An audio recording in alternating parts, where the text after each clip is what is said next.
이렇게 많은 분들이 다 시간에 착오 없이 다 나오셔서 너무 감사합니다. 우리 앞뒤에 계신 분들 한번 참 잘 오셨습니다. 한번 인사할 수 있기 바랍니다. 참 잘 오셨습니다. 네, 감사합니다. 오늘은 10계명 가운데 거짓 증거하지 말라는 제9계명을 상고하고자 합니다. 그냥 거짓 증거하지 말라가 아니고 앞에 수식어가 붙어 있습니다. 내 이웃에 대하여 거짓 증거하지 말라.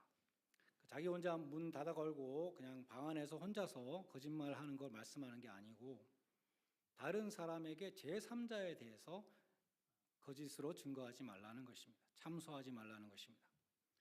거짓을 말하는 것은 장거리 공격 무기에 비유됩니다. 누군가를 물리적으로 공격하려면 바로 앞에 있어야 되겠죠. 그러나 거짓말로 루머를 퍼뜨리는 공격은 지구 반대편에서도 할 수 있습니다. 그러므로 혀의 힘과 루머의 파괴력을 과소평가하면 안 됩니다. 어떤 마을에서 거짓 소문을 퍼뜨린 여자가 카운셀러를 찾아가서 자신의 행동을 후회하며 조언을 구했습니다. 카운셀러는 해결책이 있다고 말했습니다. 곧 씨가 달려있는 민들레를 양손에 높이 들고 마을을 지나다니면서 바람에 휘날리게 하라. 바람에 씨가 다 날리도록 하라고 했습니다. 여러분 민들레를 다 아시나요? 한번 민들레 사진을 올려주시면 감사하겠습니다. 네. 우리 한국 사람들은 나물로 먹잖아요. 몸에도 좋고 쌉쌀하고. 그러나 미국에서는 이 잔디밭의 잡초입니다. 그래서 민들레만 죽이는 제초제가 있잖아요. 왜냐하면 민들레는 굉장히 번식력이 강해서 굉장히 잘 퍼져요. 왜 잘 퍼지는가? 조기에 솜털 같은 것이 씨를 싹 낙하산처럼 운반을 해서 사방으로 쫙 운반하는 것입니다. 내려주셔도 되겠습니다. 이 여인은 카운셀러가 시키는 대로 하고 돌아왔습니다. 그러니까 이 민들레 씨를 막 뿌리면서 동네를 돌아다니고 왔다는 것이죠. 카운셀러는 두 번째 임무를 말했습니다. 다시 돌아가서 당신이 마을에 뿌린 그 민들레 씨를 다 수거해 오십시오. 이 여자는 놀라서 그것은 불가능하다고 했습니다. 어떻게 바람에 날아간 민들레 씨를 다시 다 주워 올 수가 있겠습니까? 카운셀러는 그녀의 눈을 똑바로 쳐다보면서 말했습니다. 당신이 퍼뜨린 그 거짓 소문을 다 주워 모으는 것은 이 민들레 씨를 다시 다 모아오는 것보다 더 힘듭니다. 사도 바울은 에베소서 4장 22절로 24절에서 이렇게 말씀합니다. 너희는 유혹의 욕심을 따라 썩어져가는 구습을 쫓는 옛사람 벗어버리고 심령으로 새롭게 되어 하나님을 따라 의와 진리와 거룩함으로 지으심을 받은 새 사람을 입으라. 그러면서 25절로 32절까지 옛사람과 새 사람을 비교합니다. 구체적으로 비교합니다. 마치 죄수가 감옥에서 나올 때 죄수복을 벗는 것과 마찬가지로 이제 그리스도인들은 죄악된 삶을 청산해야 하는 것입니다. 그리고 하나님이 주신 새로운 신분, 곧 거룩한 의인의 삶을 살아야 하는 것입니다. 바울이 옛사람을 벗어버리고 새사람을 입으라 그러면서 구체적인 예를 들면서 가장 첫 번째로 말하는 것이 우리가 오늘 읽은 이 말씀입니다. 거짓을 버리고 각각 이웃으로 더불어 참된 말을 하라. 바울은 구원받은 자로서 제일 먼저 거짓을 버리라 그랬습니다. 하나님은 진실하신 분이죠. 마지막 찬양을 신실하신 진실하신 하나님 우리가 찬양했는데 하나님에게는 거짓이 있을 수 없습니다. 전능하신 하나님이 할 수 없는 것이 하나 있는데 그것은 하나님은 거짓말을 하실 수 없습니다. 반면에 거짓은 마귀의 성품입니다. 성경에 보면 고린도후서 11장 14절에 사탄이 자기를 광명의 천사로 가장한다 말씀합니다. 요한복음 8장 44절에서 예수님을 대적하는 유대인들에게 이렇게 말씀하셨습니다. 너희는 너희 아비 마귀에게서 났으니 너희 아비의 욕심을 너희도 행하고자 하느니라. 저는 처음부터 살인한 자요 진리가 그 속에 없으므로 진리에 서지 못하고 거짓을 말할 때 제 것으로 말하나니 이는 저가 거짓말장이요 거짓의 아비가 되었습니다. 거짓을 말할 때 제 것으로 말한다. NIV 성경에 보면 When he lies, He speaks his native language 이렇게 번역을 했습니다. 거짓말이 마귀의 모국어라는 것입니다.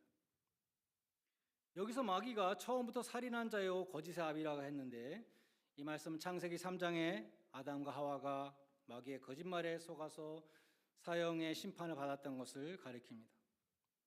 요한복음 12장 9절에 보면 이 거짓말쟁이 뱀은 다름 아닌 마귀였습니다. 큰 용이 내어 쫓기니 옛 뱀 곧 마귀라고도 하고 사탄이라고도 하는 온 천하를 꿰는 자라. 고린도후서 11장 3절에도 뱀이 그 간계로 하와를 미혹하였다. 이런 말씀과 같이 인류의 타락은 마귀의 거짓말에 속아 넘어간 결과였습니다. 사도행전 5장에 보면 아나니아와 삽비라 부부가 교회에 바치는 헌금을 가지고 거짓말을 했습니다. 자기의 집을 팔아서 일부를 바치면서 명예욕에 제 집을 판 모든 걸 다 바칩니다. 이렇게 거짓말했던 것이죠. 베드로가 말합니다. 어찌하여 사탄이 내 마음에 가득하여 내가 성령을 속이고 땅값 얼마를 감추었느냐. 그들이 언제 하나님 앞에서 거짓말했는가 이야기 보면은 마음에 사탄이 가득할 때였습니다. 습관적으로 거짓말하는 사람은 마귀의 자녀입니다. 거짓은 마귀의 성품이기 때문입니다. 마귀를 헬라어로 디아블로스라고 하는데 문자적으로는 이간하는 자라는 뜻이고 중상모략 참소자라는 뜻입니다. 마귀의 하는 일이 참소입니다. 요한계시록 12장 10절에 보면 마귀가 하나님 앞에서 형제들을 믿는 자들을 밤낮 참소하다가 쫓겨났다. 그런 말씀이 있습니다. 마귀가 밤낮 쉬지 않고 하는 것이 참소라고 했습니다. 우리는 참소하는 것을 대수롭지 않게 생각하는 경향이 있습니다.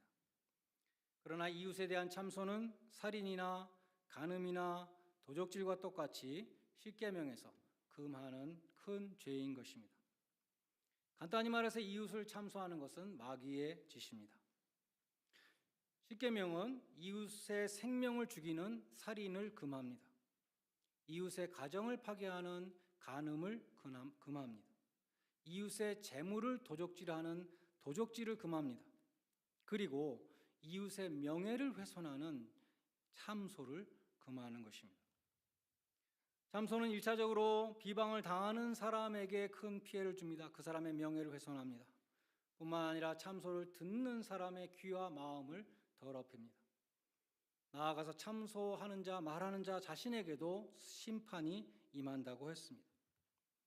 예수님은 마태복음 12장 36절에서 사람이 무슨 무익한 말을 하든지 심판날에 하나님 앞에서 그 말에 대하여 신문을 받을 것이다 말씀하셨습니다. 시편 101편 5절에 보면 그 이웃을 극히 허는 자, 은근히 허는 자는 내가 멸할 것이다 이런 말씀이 있습니다. 참소는 심판을 받는 죄다. 우리가 꼭 기억해야 합니다. 그러면 우리가 어떻게 참소하는 자리에 이르지 않을 수 있는가? 세 가지로 살펴보겠습니다. 첫 번째는 무엇보다도 말을 적게 하는 것이 좋습니다. 잠언 10장 19절에 보면 말이 많으면 허물을 면키 어려우나 그 입술을 제어하는 자는 지혜가 있는 자다. 이렇게 말씀합니다. 야고보서 1장 19절에도 듣기는 속히 하고 말하기는 더디하라 했습니다. 하나님 우리에게 귀는 2개를 주시고 입은 하나만 주신 것도 뜻이 있는 것 같습니다. 여호수아가 여리고 작전을 할 때에 이런저런 말을 일절하지 말라고 했습니다. 하나님이 하시는 일에 방해가 될까 봐 주의를 내린 것이죠. 이스라엘 백성들은 원망과 불평의 대가들이었습니다. 먹을 것이 없는 광야에서 40년 동안 매일같이 하늘로서 기적의 만나를 내려주셨지만 그들은 맛이 없다고 불평을 했습니다. 여리고성 앞에서도 그냥 놔두었다면 그들은 아마도 여리고성을 돌면서 계속 불평을 했을 것입니다. 이게 뭐 하는 짓이냐? 뭐 이렇게 돈다고 성이 무너지냐? 맨날 돌다 보니까 정말 돌아버리겠네. 별소리를 다 했을 것입니다. 옆에서 묵묵히 걷고 있는 사람들도 그 얘기를 듣고 또 전염이 돼서 같이 불평불만을 하게 됐을지도 모릅니다. 그래서 여호수아는 미리 엄명을 내렸습니다. 너희 입에서 아무런 말도 내지 말라. 이스라엘 백성들은 제사장들이 부는 나팔 소리만 들었습니다. 그리고 앞서가는 하나님의 언약궤만을 바라보았습니다. 그것이 그들이 보여준 믿음이고 믿음의 순종이었습니다. 그리고 여리고성은 무너졌던 것입니다. 두 번째로 참소하는 자가 되지 않으려면 참소하는 사람을 피해야 합니다. 잠언 20장 19절에 두루 다니며 한담하는 자는 남의 비밀을 누설하나니 입술을 벌린 자를 사귀지 말지니라 하였습니다. 레위기 19장 16절에도 너는 내 백성 중에 돌아다니며 다른 사람을 비방하지 말라 이렇게 말씀합니다. 내가 어떤 사람과 대화하느냐에 따라서 나의 인격이 달라집니다. 남을 중상모략하는 사람들과의 교제를 피하는 지혜가 필요합니다. 함께 은혜를 나누며 함께 주님의 일에 힘쓰기 위해서 서로 지혜를 모으고 협력하고 기도하는 교제권을 형성해야 합니다. 그러할 때 점차로 변해가는 우리의 모습을 보게 될 것입니다.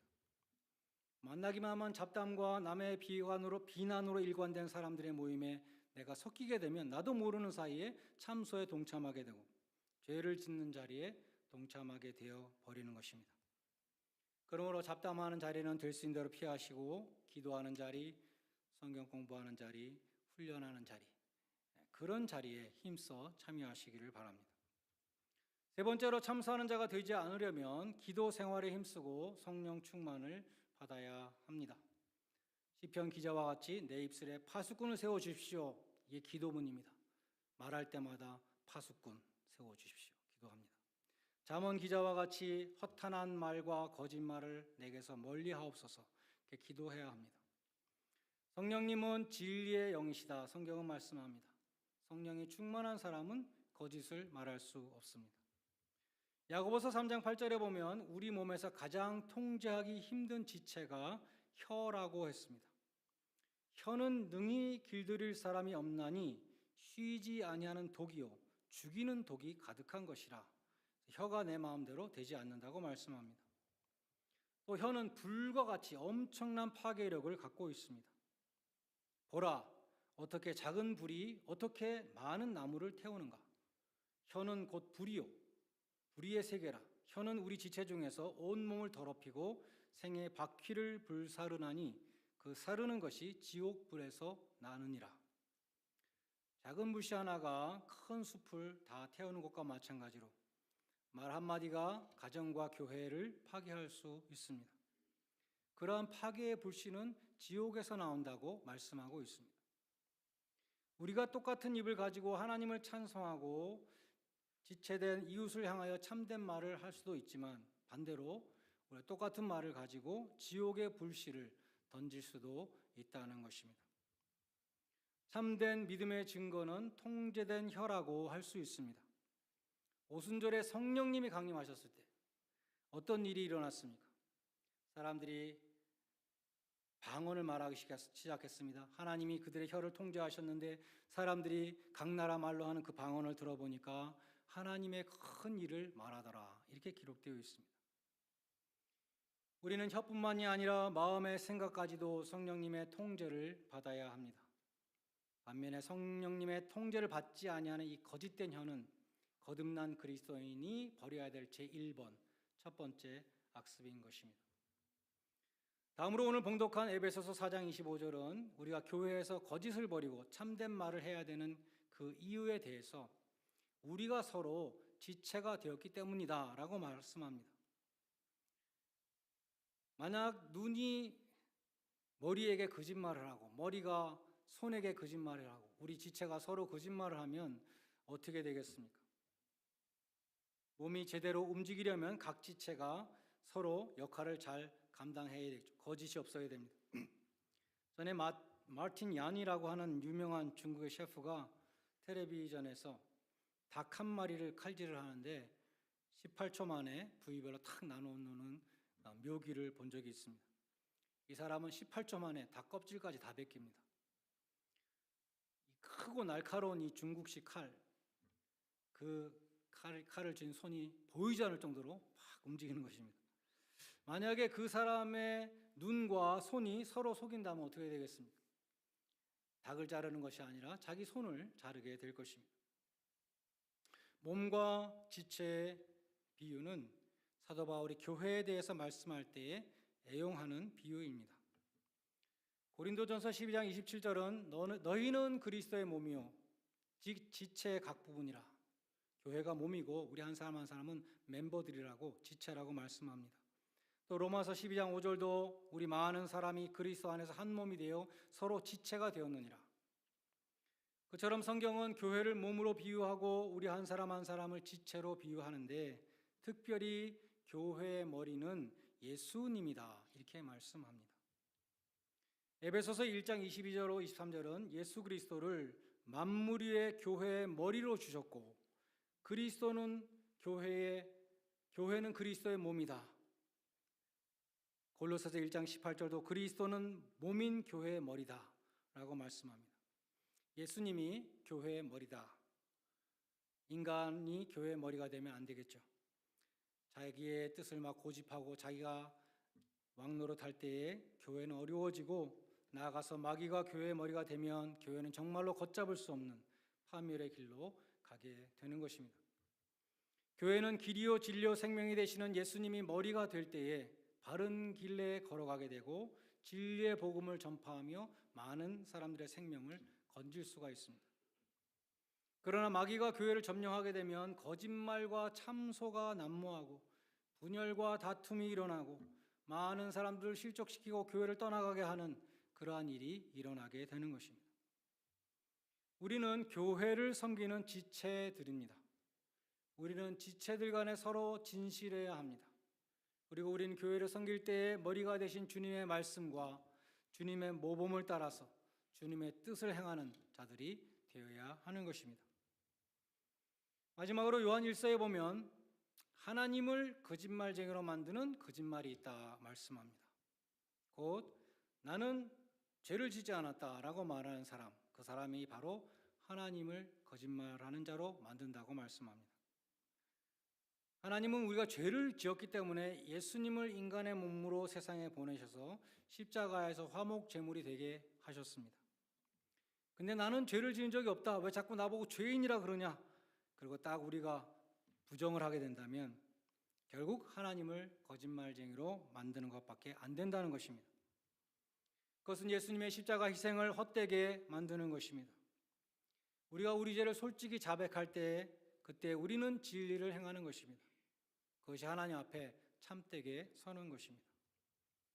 성경에는 자신이 죄가 없다고 거짓말한 예들이 많이 있습니다. 하나님은 동생을 죽인 가인을 찾아오셨습니다. 네 동생 아벨이 어디 있느냐? 가인은 자신의 죄를 은폐했습니다. 내가 내 아우 아벨을 지키는 사람입니까? 왜 저한테 오셔서 아벨이 어디 있냐고 물으십니까? 죽여놓고 그렇게 말합니다.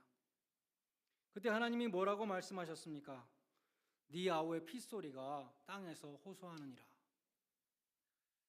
하나님은 아벨을 죽인 이 가인의 그 행위, 그 마음을 다 알고 계셨습니다.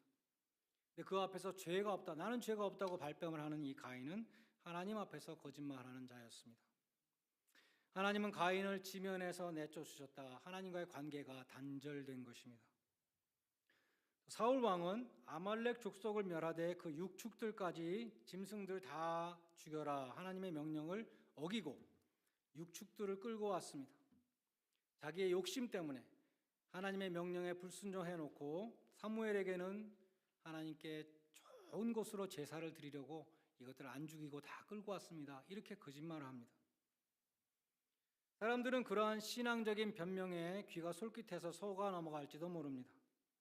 그러나 마음 중심을 보시는 하나님은 사울 왕을 폐하해서 왕이 되지 못하게 하셨을 뿐만 아니라 사울을 버리셨다 그렇게 말합니다. 하나님과의 관계가 단절된 것입니다. 그러나 하나님은 자기 죄를 솔직하게 자백하는 사람은 결코 버리지 아니하십니다.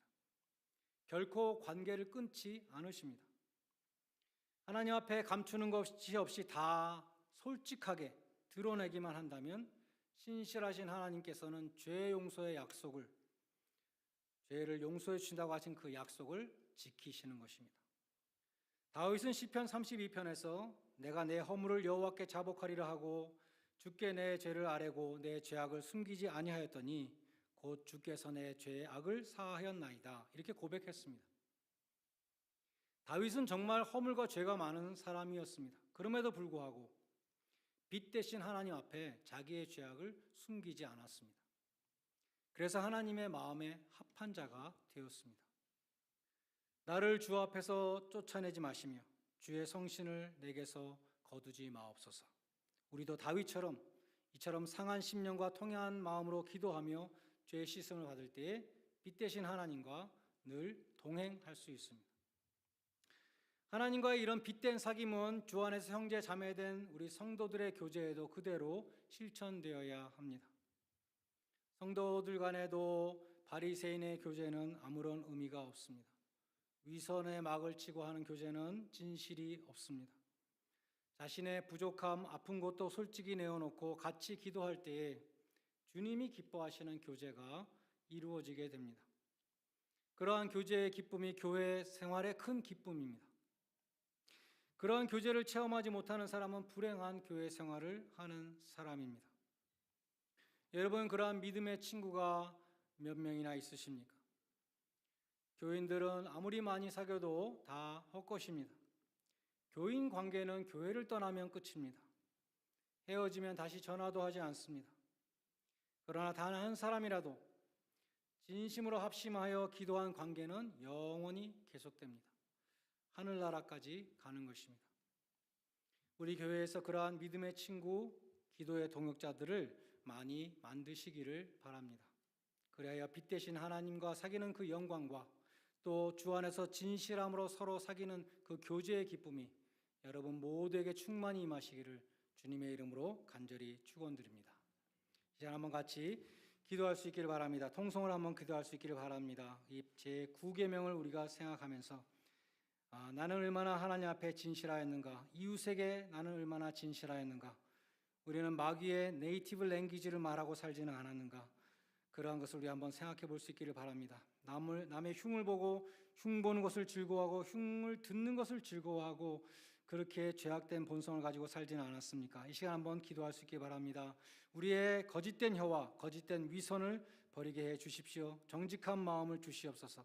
하나님 앞에 진실하게 하시고 이웃들 앞에 진실하게 해 주시옵소서. 교회의 머리 대신 주님을 섬길 때에 지체로서 서로 협력하며 충성하게 하여 주시옵소서. 진리의 영이 되신 성령님께서 우리 안에 충만히 거하게 하여 주시옵소서. 우리 다 같이 통성으로 같이 한번 기도하시겠습니다. 하나님 아버지, 이 시간 주님 앞에 기도합니다. 우리의 거짓된 혀와 우리의 거짓된 성품으로 인해서 하나님의 영광을 가리고 주님의 아버지 말씀을 어기고 주님의 계명을 어기고 살아왔던 저희들, 아버지 하나님, 이 시간도 주님 앞에 회개합니다. 아버지 하나님, 저희가 진실한 자가 되게 하여 주시옵소서. 하나님 앞에 진실한 자가 되게 해주시고 이웃들 앞에 진실한 자가 되게 해주시기를 간절히 소원합니다. 거짓된 혀와 위선을 가지고 살아온 모습들을 아버지 하나님이여 청산할 수 있도록 도와주시옵소서. 정직한 마음을 주셔서 하나님 앞에 진실하며 이웃들 앞에 진실할 수 있도록 도와주시고 거짓의 아비된 마귀의 그런 성품을 본받는 자들이 아니라 진리의 성령께서 우리 가운데 충만히 임하셔서 아버지 하나님, 우리가 진실된 자로 살아갈 수 있도록 도와주시기를 간절히 소원합니다. 성령의 충만한 그릇이 되게 하여 주시옵소서. 하나님 앞에 진실하고 이웃에게 진실하며 남의 흉을 보는 자들이 아니라 칭찬하는 자들이 되게 하시고 아버지 하나님, 남을 위해서 기도할 수 있는 자가 되게 해주시기를 간절히 소원합니다. 우리 마음 입술에 파수꾼을 세워주시고 늘 진실한 마음으로 살아갈 수 있는 성도들이 다 되게 하여 주시옵소서. 예수님의 이름으로 기도드리옵나이다. 아멘. 하나님 아버지, 우리의 입술에 파수꾼을 세우셔서 이웃에게 참된 말, 은혜로운 말, 덕이 되는 말을 하게 해주시고 하나님을 찬송하고 복음을 전하는 입술이 되게 하여 주시옵소서. 거짓의 아비 되는 마귀를 본받는 자들이 아니라 진리의 성령이 충만한 하나님의 자녀들이 되게 하여 주시옵소서. 주님의 몸된 교회의 지체로서 머리 대신 주님의 말씀과 뜻에 순종하며 주님의 교회를 힘써 섬기는 충성된 일꾼들이 다 되게 하여 주시옵소서. 예수님의 이름으로 기도드리옵나이다. 아멘. 다 같이 찬송가 322장